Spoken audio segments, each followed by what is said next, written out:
বাড়িতে এসেই সকলের সামনে ফুল দিয়ে সুদীপাকে প্রপোজ করল সুদীপার স্যার। বিস্তারিত জানতে দেখতে থাকুন বন্ধুরা। অনুরাগের ছোঁয়াতে আমরা সবাই দেখতে পারবো সুদীপা রূপাকে জড়িয়ে কান্নায় ভেঙে পড়ে। কোনোভাবেই যেন নিজের কষ্টগুলি সহ্য করতে পারে না। রূপা সুদীপাকে বুকে টেনে নেয়, বলে আয়, আমি আছি তো, আমার বুকে আয়। অন্যদিকে পরমাকে তার হাজব্যান্ড বলছে তুমি কোথাও যেতে পারবে না।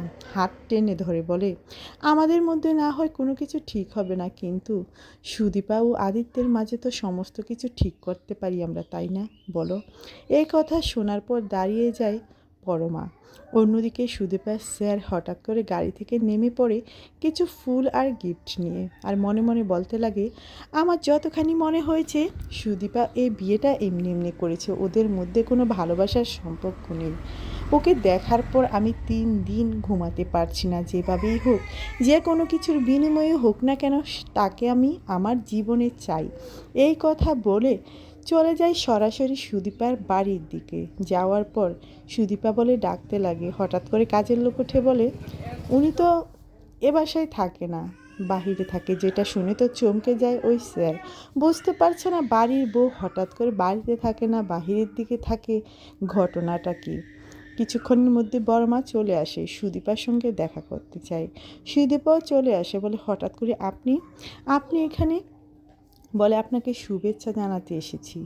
খটকা লাগে সুদীপার, হঠাৎ করে শুভেচ্ছা জানাতে উনি বাড়িতে ছুটে আসলো।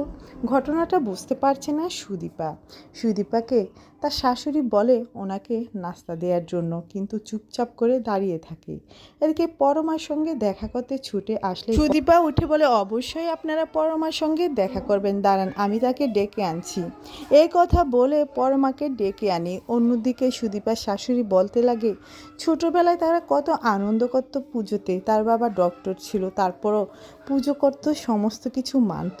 সুদীপা উঠে বলে আচ্ছা আপনি এক কাজ করেন না, আপনি একটি পুজোর আয়োজন করুন। যেটা শুনে তো সুদীপার শাশুড়ি ক্ষিপ্ত হয়ে যায়, বলে আমি একজন বিধবা মানুষ, আমি এসব করব, অমঙ্গল হবে।